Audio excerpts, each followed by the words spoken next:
Good to see so many of you so far as well, which is great. I'm sure there'll be a few more stragglers in a few moments. So I'll give it to about maybe 2 minutes past, and then we'll get going with it. But yeah, like I said, introduce yourselves into the chat. It'd be really good to see where you're all joining us from today as well. We might see some familiar faces or new faces as well, which is always good to see as well.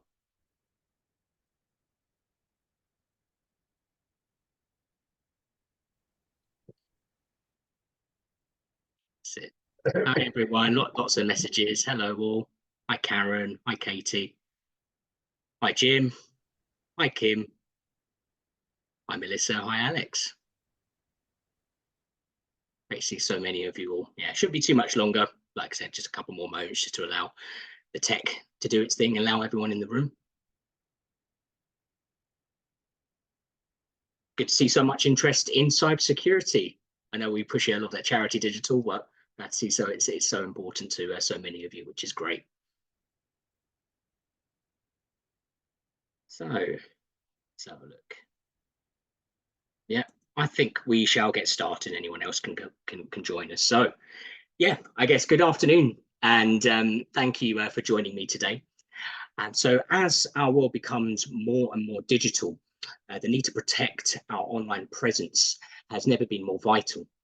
Charities of various missions, such as creating positive change and supporting the most vulnerable, face a particular tough challenge with cybersecurity, and that's due to tight budgets or resource limitations and a lack of knowledge.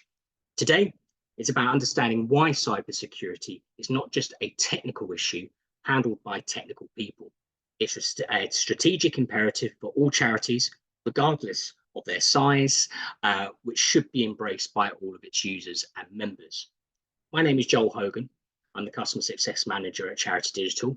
For 7 years now, I've been providing support to charities in a number of different ways, from frontline support, such as live chat and email, to delivering consultations, webinars, and surprise, focus groups as well. But just like to introduce James Corcoran in our chat as well, who'll be helping with the back end. So if you have any technical issues, feel free to message him directly. And James will be coming on at the end of the call, towards the end of the call, to help with questions. So anyway, let's upskill ourselves on the importance of cybersecurity and see what help is available. So start with the agenda like we always do. So I'm going to speak a little bit more about what cybersecurity is as a basic overview, and I'll then talk about the risks and challenges involved with cybersecurity. I'll list some quick wins to help you with your cybersecurity today. Implement as soon as we're finished today as well, so hopefully you've got something to take away there. So with cybersecurity solutions for you to consider as well, including options available at a charitable discount. I'll then advise the steps on what to do in the event of a cyber attack, followed by some useful links for you to take away today. And as always, a Q&A at the end, which James will be helping out with. So without further ado, let's look at cybersecurity as a basic overview first. So what is cybersecurity? Simply put it, cybersecurity is the practice of protecting computers, servers, networks, data, and other digital assets from malicious attacks, unauthorized access, damage, or theft. It involves safeguarding information through various methods. And what can cybersecurity do? So cybersecurity protects digital systems, networks, and data from threats. It also ensures that personal and financial information remains secure, maintains continuity through disaster recovery, and can help meet compliance laws as well. So cyber criminals operate using a variety of techniques, and some of these we'll be talking about a little bit later. But the main goals are to exploit, steal, or disrupt. I'll leave that information on there for a moment for you to read. Again, the slides will be available at the end later on for you as well. So why do we need cybersecurity? So cybersecurity is vital for protecting digital assets, ensuring smooth operations, and maintaining trust with the people we serve. Technology is so ingrained in society now that we must have cybersecurity to protect that which matters most to us. And this could be professionally or personally. So we'll take a look at some of the risks now.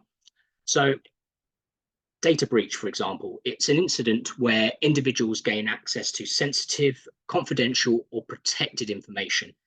This could happen as the result of a cyber attack or a user inadvertently sharing sensitive information with external companies or users, such as accidentally sharing a list of contacts that should have been emailed as a BCC, for example, something like that. Data breaches can occur in so many areas, so that's business, government, healthcare, education, and of course the charity sector as well. Now, phishing attacks, cyber criminals will try to trick you into giving away sensitive information, such as passwords or credit card numbers. They'll try to appear as a legitimate source, such as a bank or a website that you trust. The attack is in the form of fake emails or messages that contain links to fraudulent websites or malicious attachments. Once a victim provides the information or opens the attachment, the attacker can steal their data or infect their device with malware. By the way, malware is short for malicious software, which is designed to harm, exploit a computer system, network, or device. So ransomware, next one, is a type of malware, and it's the most popular form of attack used by cyber criminals historically. So it's making data inaccessible. This leads to the attacker demanding a ransom payment. Usually they require payment via cryptocurrency, and in most circumstances, complying with the cyber criminal usually means they take your funds and don't unlock your device or network. Along with approaches and solutions I'll be talking about today, it's important that charities regularly back up their data to avoid scenarios like this. Now, third-party risks. Recent research from TES found that 7 in 10 charities outsource some or all of their IT.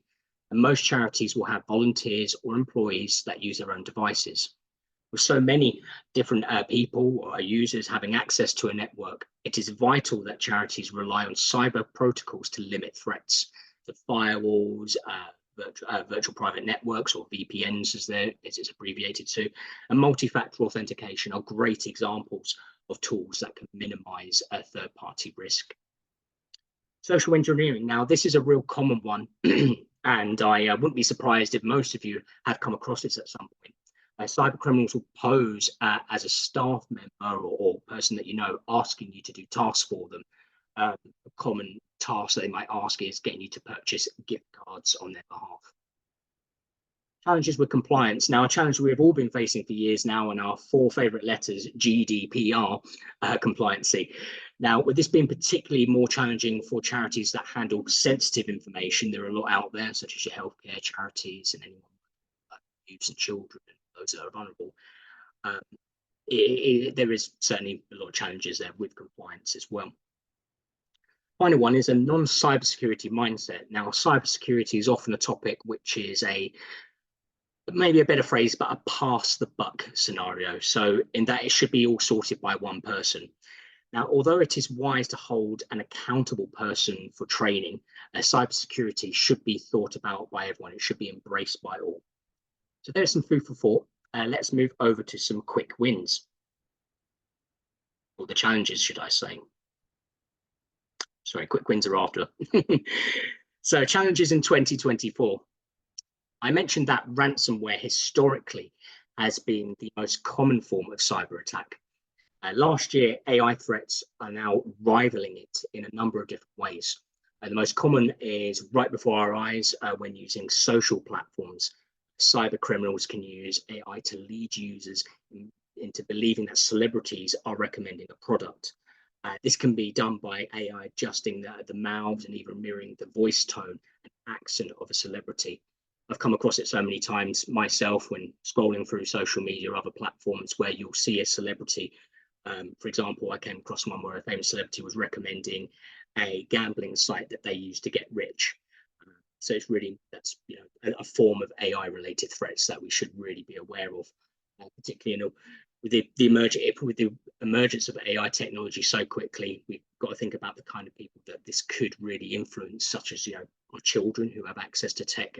It seems to be a much younger age now, and they could easily fall for AI threats like that, or even those who are vulnerable and easily be charmed or swayed by AI posing tools. So supply chain risks, spoke about this a little bit a moment ago, in the sense that, again, this is treading over a point that we spoke about earlier, with so many users in an organization, whether it be an external IT company, your volunteers, accessing networks through a variety of devices. This can certainly pose risks. And the other challenge is cybersecurity training. So training associated with cybersecurity needs to be modernized. Not only to address challenges of today, like AI-related threats, but the training needs to accommodate various learning styles. We all take in information very differently. Simply reading about cybersecurity or watching a video won't always help with digesting what we are trying to learn. Yeah, now's the time for the quick wins. So keep your software up to date. So always keep your, cybersecurity breaches often happen when there are vulnerabilities in your software which have not been updated. When you receive a message to update, treat it as critical rather than annoyance. So whether that is your laptop or PC or something like that, but also your mobile devices as well, whether you Samsung or Apple, it's important that you do update. Update your password. So it's an obvious one. We've all heard it before, but it's important to update our passwords. A good password should be a longer one, roughly 12 to 16 characters, with a mix of characters, so that's upper and lowercase, numbers, and special characters as well, like exclamation marks, at symbols, that kind of thing. You should avoid common words and avoid reusing passwords as well. Now, two-factor or multi-factor authentication adds another layer of security. I'm sure we've all come across it, or hopefully we're all using it already. It can come across a little bit of bottlenecking at sometimes, where you think you log in and then you've got to use an app to log in elsewhere, or you're waiting for a code, something like that. But it is part of your responsibility that when using tech or software associated with your charity, to be another layer of protection.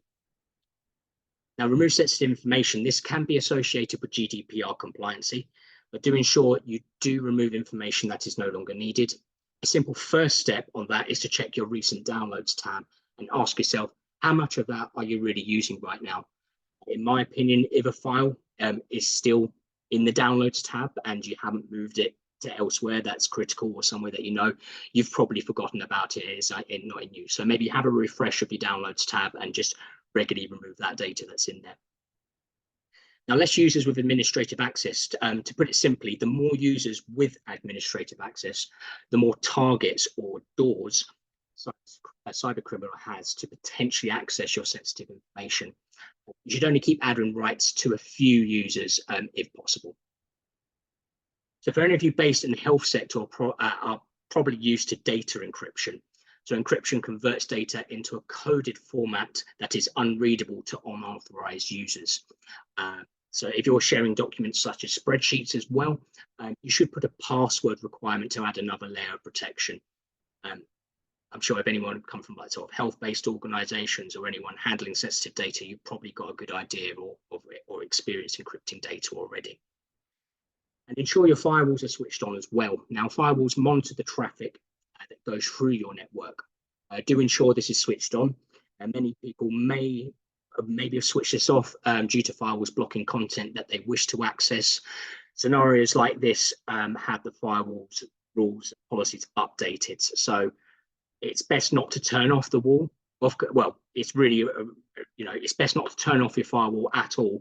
And really, it's about updating the policies on the firewall, about allowing the different types of content access that comes through to your device. So cybersecurity to consider. Now, domain, this is a pretty strong one, I think, that often gets forgotten about, but gets glossed over a little when compared to the importance of cybersecurity software and processes and training. But with domains, having your own professional domain, it actually creates trust. It is so easy for criminals or even people like you or me to go and create a generic email account and pose as someone else. And what I mean by a generic email account is something like a Gmail account or Mail account or something like that. That would be, would be classed as generic. Now, some of you may or may not know this, but with, for example, public registers like the Charity Commission, it actually provides the public with the names of trustees, not their contact information or anything like that to the public, but just their names. Now, these are actually easy targets for criminals to pose as when they want to pose as a charity. They can take the name of a trustee and perhaps just create a Gmail account, for example, and call it under that name, and then pose as a charity member. Or a trustee in this case. In my experience, I've been working here for a while. I do find that a lot of trustees tend to use their own personal email addresses, and a lot of the time they tend to be generic. So it's actually quite easy to pose as a trustee. So really want to try and get your own professional domain for everyone that's involved in your organization if you can. And receiving requests or instructions from people in your organization using generic emails as well is always risky. So if you're all using professional you will trust it more. Not only does trust need to be maintained inside your charity, but outside too. Your audience or members will have more trust in receiving communications from a professional email domain rather than a generic email that anyone can create in less than 5 minutes. So software, there are lots of options available, which we'll go through in a moment. That's a form of like endpoint and email protection, particularly useful, as well as a few other things. So obviously software is something you want to consider. Training. So there's a lot of free information available out there. So you can go to the National Cybersecurity Centre, Charity Digital. We provide our own sort of like information about cybersecurity, and there'll be lots of other ones I'm going to refer you to a little bit later as well. Know Before is a really interesting piece of software. So they have something called security awareness training. What that does is you send it to all of your users and get them to complete a questionnaire. And based on their answers, it will determine how strong their knowledge of cybersecurity is, and then provide them with a customized test based on their level of knowledge and their answers. So that's quite an interesting tool out there. Then hardware, if your charity has their own premises, or perhaps you're renting a room or property or something to do your operations, you may want to look at network security hardware like Cisco, which we'll talk about a little bit of that bit later, just to add an extra layer of security to your network. So I thought I'd add this stat, as it could be useful to any of you from a small charity today. We found that charities spent under an average of just under £30 per year on cybersecurity software from ourselves at Charity Digital. That's taken from the spend of charities with an income of less than £100,000 per year. That's across the past 2 financial years. So that's 22, 23 and 23, 24 as well. So just less than £30 a year spent on the software side of things.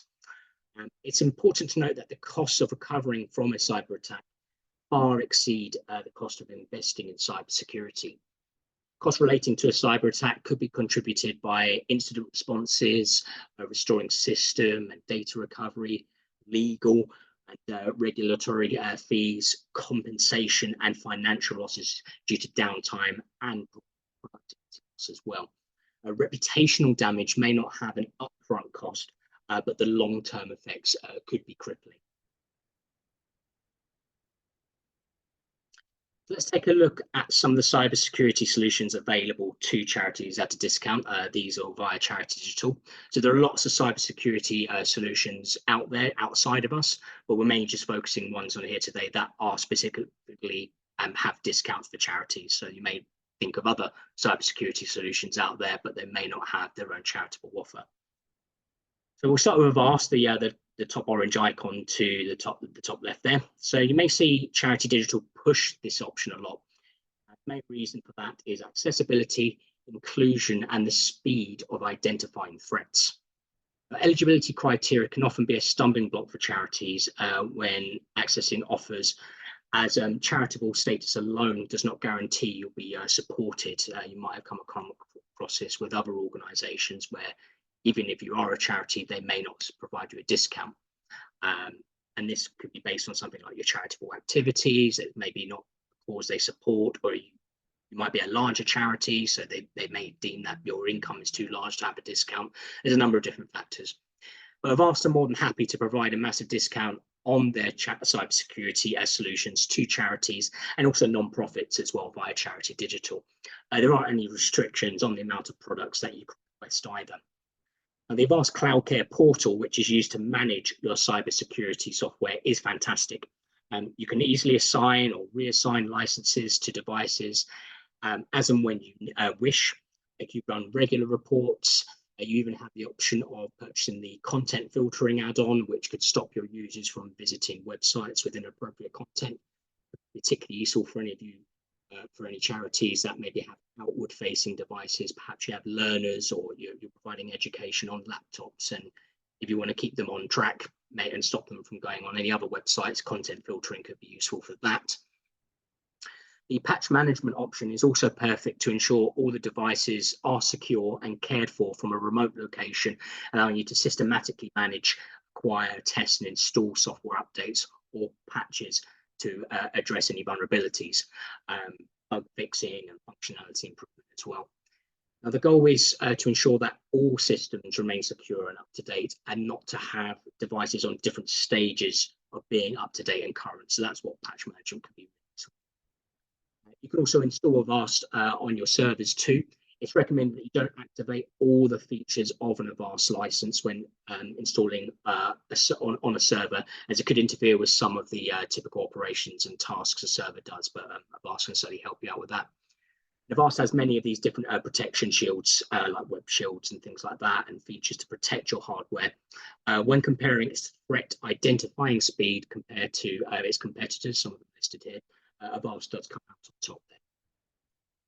The next one, Bitdefender, it's another great option for cybersecurity with some good pricing available. The level of support from Bitdefender isn't quite the same level as Avast, and there are restrictions on the amount of licenses you can purchase, and also a budget restriction. It's still a really good option if you can get it, and certainly has been a trusted provider of cybersecurity in the sector for many, many years. Bitdefender has many options such as antivirus, internet security, or even mobile security for Android smartphones, which is a nice touch. Just be aware that Bitdefender does have eligibility criteria, like I said, regarding the quantity of licenses you acquire, and won't provide the discount to charities with a larger income. So if you are looking for lots and lots of seats, as they say, seats or licenses, Bitdefender may not be able to cover them all, but any sort of smaller charities, you should be fine. Now, Norton, going down to the bottom left, is another big name in the world of cybersecurity. I'm sure you've heard of it. Norton have some great low-cost bundles available that can protect computers, tablets, and smartphones all together, with extra features such as firewall, VPNs, that's virtual private networks, and password manager. So you can cover a lot of bases with Norton. The fulfillment process can sometimes be a bit tricky with the Norton offers. Often our users experience delays with gaining access to the software, which is not always a great point if your cybersecurity software has just expired. As a side note, Norton is part of a massive group of cybersecurity products and providers, which also includes Avast. Again, there is an eligibility restriction with regarding the quantity of licenses you can purchase with Norton. But yeah, again, if you're a smaller charity, you should be able to fulfill those. Now, on to the big boy themselves, Microsoft. So there's a couple of aspects to Microsoft security to take note of. With three parts, I'll break it down for it initially as well, but there's some more. So there's Microsoft Azure Active Directory. So it's an essential component for organizations looking to securely manage identities and access across cloud and on-premise environments. It ensures that only authorized people can access specific apps and data. But Microsoft Defender, which is probably a little bit more well known. So this is a security tool that helps protect you from threats like viruses, malware, and hackers.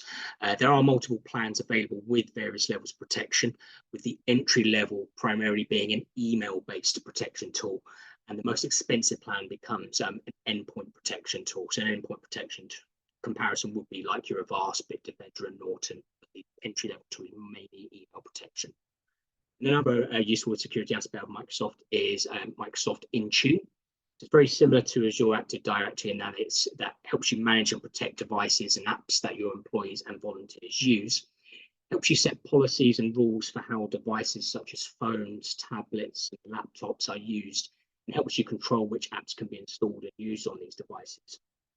Now, the reason I wanted to mention these three specific Microsoft tools together, and they all come under one banner there, is that they're all included in a subscription called Microsoft 365 Business Premium, which has an extremely generous discount for charities. So these should be accessible for pretty much all charities, the business premium offer. Do note though that the version of Defender, like I mentioned, that's included is primarily email protection. So if you do take up something like Microsoft 365 Business Premium, just as the license itself, you can use Defender for your email protection, but they may want to consider having an endpoint protection tool to cover your device itself. So that's either upgrading your version of Defender with Microsoft, or you can move over to one of the other endpoint tools, like I mentioned already, like Avast, Defender, etc. Acronis is another cloud-based cybersecurity solution with various levels of security requirements available, from anti-malware and remote device wiping to automated patch management. Now, although they do have like the cybersecurity options for sure, and they're really good at that, I think their specialty is actually more in the world of backup solutions as well. So they're particularly worth looking at if you're using Microsoft 365 or Google Workspace. To put it simply, cloud backup is used to create backups of data, which is essential, not just for cybersecurity reasons, of course, but general health of your charity. We should be backing up our data regularly in various stages, depending on how often data is updated. So, for example, if you're dealing with client records or member records a lot, that should be taking a priority of how often that's backed up. Well, a second part of some solutions as well. So with Mailshell, now I touched on email protection features of Microsoft. If you're not using Microsoft, a super low cost option for anti-spam is Mailshell. It could be an option for those who might be using like something like Google or some other type of email away from Microsoft. Again, it's not a full cybersecurity solution. It's just a small part of it that is affordable and could help you meet some of your cybersecurity requirements. Now, with Dashlane, many organizations have shared devices used by many people. So you might have one device shared by multiple volunteers across the certain days that they work. In this instance, password storing does tend to happen. With passwords, you want to save them securely rather than, say, on a Word document or goodness me, a piece of paper. You don't want to be doing that. There is a discount code available that will provide a 50% discount on Dashlane business subscription for 2 or more users. It's a world-renowned, reliable password manager and password generator, if that's something that you're looking at. I touched on it very briefly earlier. Now, Cisco, they're used to set up internet connections in a physical office. They are mostly hardware, meaning that they are physical items such as routers, firewalls, and switches, but they also do have software to complement that and help control that hardware as well. If your charity has its own office, like I said earlier, rather than maybe working fully remotely, investing in safe network hardware could be essential, with Cisco being one of the world-renowned leaders for this. If you don't have your own in-house IT person to implement this, you should considering hiring like a consultation to help with the implementation. Like maybe reach out to Cisco to maybe have some links on how to get that type of hardware installed successfully. Moving away from some of the solutions, let's look at how to react to cyber attacks. Now, there are 2 elements of cybersecurity that organizations need to consider around cyber attacks: preventing them from happening and reacting appropriately when they do happen. First is the most essential, as adequate cybersecurity will give you a the highest chance of never experiencing a cyber attack and never having to put the second element into action. Preventative measures are essential, and the more preventative measures that you take, the better, of course. But an unfortunate fact does remain that no one is safe from cyber criminals. Even the most tech savvy, even the most well prepared, can fall victim to a cyber attack. The best way to prevent serious damage is to ensure that you react quickly and efficiently, and preferably enacting a plan that you've already devised. In the event of a cyber attack, you must contain the attack, so to disconnect your network from the internet to stop the attackers from taking more data. You should also put your computers on hibernation mode, as ransomware can continue to decrypt data without an internet connection. Now, do not turn off your computers, though, as your devices may contain evidence you need to report for your cyber attack. You also obviously want to change your passwords when you can, and then call the experts, work out the damage, inform the right people, and then your final step will be fixing the problem by addressing weaknesses in your setup, and do not revert back to your old approaches to cybersecurity. So if you are attacked, do ensure to report this to Action Fraud, the Information Commissioner's Office, and the National Cybersecurity Centre as well, the NCSC. It's also important to let those know who have been affected as well. It's a responsibility we all have.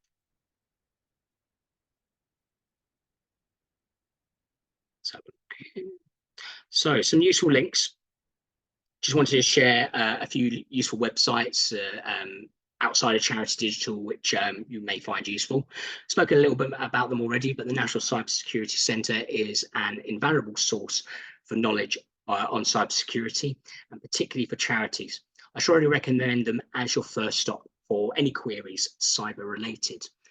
Now, they also have lots of great free tools for you to use as well, such as web check for vulnerabilities on your website, mail check to help understand the security of your email configuration, and the early warning tool, which can help you investigate cyber attacks on your network by notifying you of malicious activity that has been detected.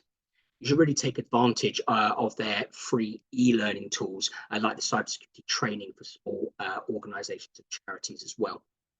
We also do a lot of work with them in the form of articles and webinars in the past as well. So do check in with us at Charity Digital for cybersecurity updates as well. Now, ISME. So if you're looking to obtain your Cyber Essentials accreditation, ISME is a really good choice as they will provide rates for charities. The ISME governance standard was created during a government-funded project to create a cyber security standard that's easily affordable to smaller organizations and as a more achievable standard to the international ISO 27001. ISME assesses and certifies organizations against two standards at both the self-assessment and audited levels, with specific certifications in Cyber Essentials for the health and social sector, and certifications in GDPR as well. Charities can use the Cyber Essentials readiness tool to see if they have the 5 core controls necessary to prevent a cyber attack and become cyber certified. Of course, download a copy of the standard on their website, which is aimed at helping organizations understand their risk profile in detail and see the typical test that you'll need to pass to be certified. The Charity Finance Group has a hub dedicated to charity fraud with lots of articles from the sector as well, so definitely check that out, as well as preventing charity fraud. So it's another great website, lots of information for charities of all sizes. Now, Get Safe Online is really great and informative website. It provides recent tech reviews that's outside cyber security, but also allows you to check if websites are safe. And it has a useful self-help tool center for when you're using the internet. Much of the government's Get Safe Online website is aimed at the general public, but its business section includes a large number of comprehensive explanatory overviews on many aspects of data security, and a jargon buster section for breaking down many terms. Probably need a jargon buster for today's presentation. And finally, a really useful one is Have I Been Pwned? So this is a fantastic tool to check if your email address has been involved in a data breach. I'm sure we've all heard in the news on many occasions about how there have been data breaches from large organizations. You can use this website to check if any of your email addresses were included in a data breach. A famous one shown my youth now, but like a MySpace profile. There was a MySpace breach like many years ago, or a while back as well. So it maybe an old email that you have might be on that website. So if you do find that your email is listed on there, it would be a good time to update your password as well. So I hope you found this information useful and you can take some immediate learnings from this. We've only just scratched the surface in the big world of cybersecurity, but I'm sure the information I provided today, there are lots of resources out there. I'll bring James online to ask bring some questions on. Yes, thank you, Joel. I will, let you get some water. We've had quite a few questions come through, which is great, so keep them coming. So I'll move on to the first one. So we are a small charity and we use Office 365 and SharePoint. We store we store all files on SharePoint. We would like to back up our SharePoint files and Outlook emails. What do you recommend? Sure. So yeah, glad that you're approaching backup. So there's definitely a few options out there. Lots of backup companies out there. One I mentioned called Acronis is out there, but Microsoft do have their own backup tool as well. I think they're bringing a new version of some of their backup tools that should be released very soon. We've seen some information. They do have some backup options already, but in terms of SharePoint, they are bringing some more backup options. So check out the Microsoft site now, just to see if I haven't told if it's released just yet. But another option, like I said, is Acronis. They're real specialists on backup data. So they're on the Charity Digital Exchange product catalog, and there's a big discount as well for charities who want to back up their data for 365. So there's a few ones. Another one's out there. Veritas is another one. There's lots of backup options out there, but hopefully there's a few options there for you to take a look into. Great, thank you, Joel. Next one, do you have any advice on business continuity should the worst happen? Business continuity, oh gosh.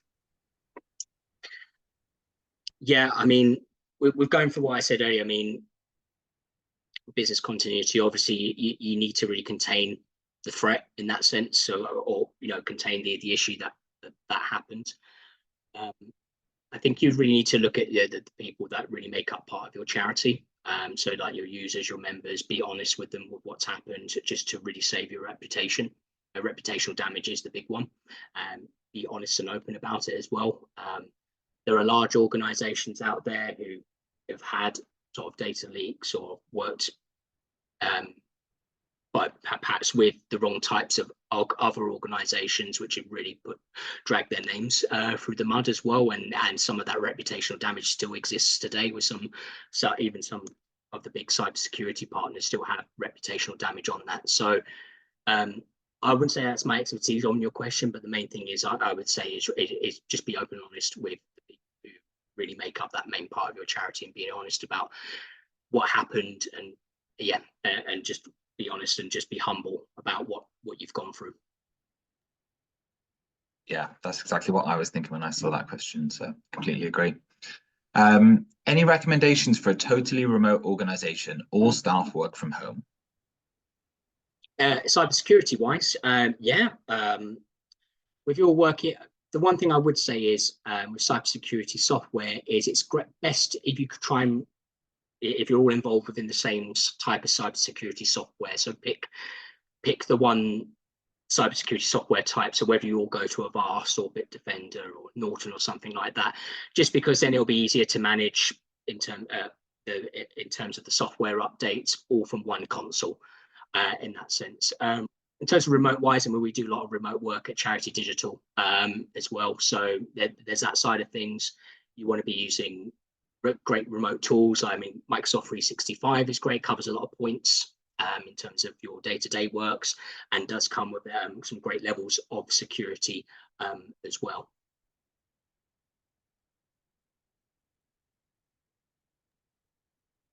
Very much. So this one has been submitted. I presently use Norton, but I'm interested in Avast as our charity is not eligible for a Norton discount. An issue is that Avast does not provide a VPN. Is that purchasable elsewhere? Yeah, that's a good question. Yeah, with the VPNs, we do get asked about this sometimes. There are lots of VPN offers out there outside of your typical charitable discount. You may have heard of them. You hear like stories about Surfshark or NordVPN, that type of thing. They tend to have really good introductory offers, or sometimes if you follow anyone on YouTube or anything like that, many of them have adverts for VPN offers, where if you sign up via their referral link, you might get a further discount. So I'm unaware of any sort of charitable discounts for VPNs, but there are other discounts out there. If, for example, you go via perhaps a YouTube person that you follow, as well. But I'm glad you're thinking about the VPNs there. They're really useful. So maybe you could have a mix of Avast, but also have your VPN elsewhere. Perfect. Thank you very much. On to the next question. Is it necessary, excuse me, sorry. Is it necessary to gain a Cyber Essentials certification? I think the answer to that would be ideal for you to gain, especially once your organization reaches a certain size and how much data that you're handling. I mean, if it's a micro charity where you're like a one person kind of deal, then maybe not so much, but still would be preferred. So really look at like things of aspects of your charity, of what you handle, how much data is coming in and out of your charity on a regular basis. Are you holding lots of personal information? If you would say yes to that as well, you might want to seriously consider that. And like I said, there are lots of steps to help you get that certification at low cost. Obviously, IASME would be the final point, but they provide charitable rates as well. But there's lots of advice there from not just the IASME, but the National Cybersecurity Centre can really help you identify the points that you need to hit to reach that certification. Perfect. Thank you, Joel. Next one. We have been looking at going through cybersecurity specialists for the whole package, but it is fairly expensive. Do you think it's possible to achieve a good level of security by applying the various packages mentioned ourselves? Absolutely. Yeah, absolutely. I would say the main thing to take away after the many bits of jargon and that I've been speaking today is that I think as an organization, you should all be embracing cybersecurity, not just having it put on one person to really be checking in. I did mention, like I said, there should be a person who's held accountable for sure in terms of handle any of the threats, installations, training, anything like that for sure. It should always be someone who's accountable for it all. But perhaps the word is culture, you should all be embracing cybersecurity. And if you can all do that and think about some of the quick wins I mentioned earlier about regularly removing your data, unused data, updating your software, there's absolutely, you can achieve a great level of cybersecurity without having to go through the companies as well. The only time maybe a cybersecurity company would be perhaps an idea to go is if you are handling, if you are growing, you handle very, very sensitive information, like I said, like deep personal records of people, like if you're in healthcare or childcare or anything like that. So if you're down that road, I can see that might be worth considering in that sense. But I definitely feel with some of the things learned from today and all these resources out there, you can be cyber secure without having to spend an absolute fortune. Perfect. Thank you very much, Joel. For Cyber Essentials accreditation, should we use an IT company? No, I don't think you need to, as long as you're ready to do lots of self-learning. That's I kind of feel like the IT company is the cheat code that most organizations and even charities use once they start earning a certain amount of money. It's a little bit alarming to me at some point, because you have the small charities who really, they have to self-learn because they don't have the budget to invest in that kind of help. But once I find that charities do have the budget to invest in IT companies, they then get locked down in their services. They pass the buck was the phrase I used then, they rely on them for everything. So then they can miss out on things like discounts that the IT provider isn't going through, because they might have their own relationships with software providers which aren't at charitable discounts in that sense. So yeah, if you're happy to self-learn and take the time to self-learn, build your own training, use the resources out there, then it can certainly be done without an IT company, in my opinion. Perfect, thank you. And keep the questions coming. I'm getting to the last one in the chat for now. But is cybersecurity insurance at £450 per annum worth having? If you can afford it, yeah, for sure. Cybersecurity insurance is important, and if you want to think about the assets as well of what you're handling on a day-to-day as well. So do a bit of shopping out there if you can. National Cybersecurity Centre might be a good point to aim some questions to. They're really, really, really great people who are, I think, all about all things cyber. So they might be able to point you in the direction of some cyber insurance offers out there that might be a bit, there might be a better offer out there as a charity. Thank you, Joel. Next question. What is the benefit of Cyber Essentials for a charity? It's the benefit of it is it's really it's kind of like tick boxes to say that you have met all the required steps that an organization had to be classed as cyber secure, and in that sense you could be considered trusted in terms of you've been diligent with all your processes, and that could really help back you up in terms of if you do suffer a cyber attack or something like that, that you have that you to help back yourselves up. It might help mitigate any sort of damages or funds that you might have. Having that actual certification shows you've done the steps in there to help back you up in case, and hopefully not the worst happens. You. I'm guessing this one may be a no and a sort of go and research for your organization, but do you know a good cybersecurity insurance company, as our current provider doesn't cover cybersecurity in our policy? I don't know any specifics, but again, you might want to, like I said, National Cybersecurity Centre. I don't know if they are allowed to recommend certain specific organisations, but they would be able to point you at least in the right direction of where to look for offers like that. What's the safest way to set up a new computer?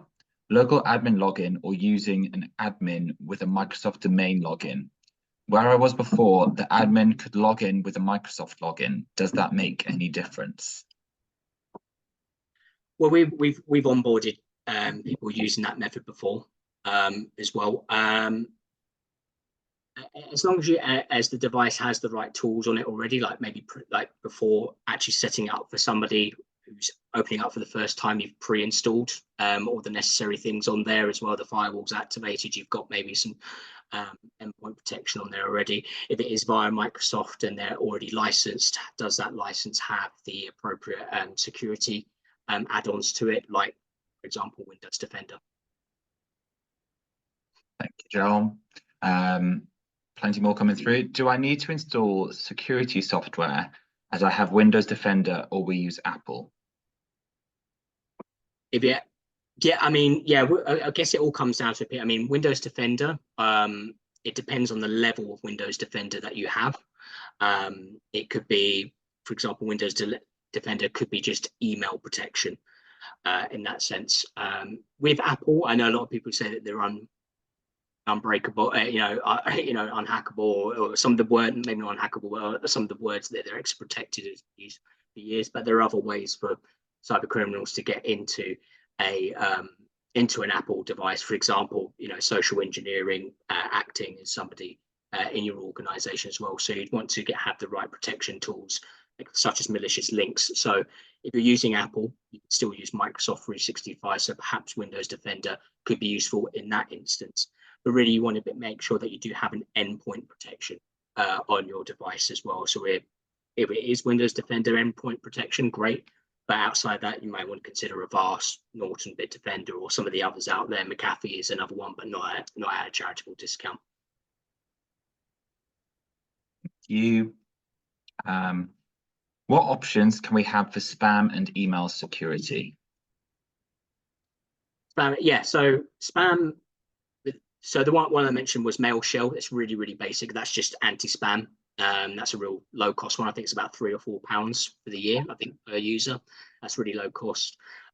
Email, again, like I said, Windows Defender.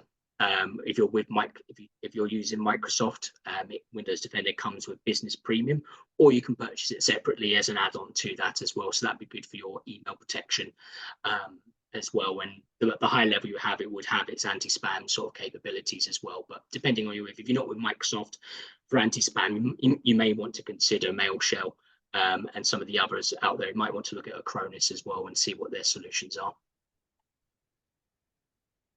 Perfect, thank you. Why do I need to back up Microsoft 365 or Google? Okay.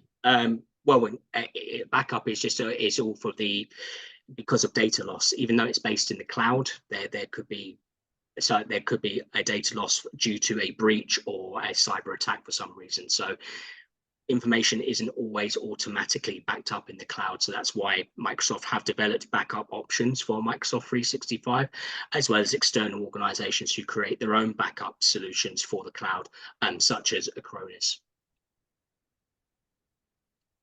Perfect. Thank you for all of that, Joel. And been really quick firing questions to you there. Yeah, try to get through them all.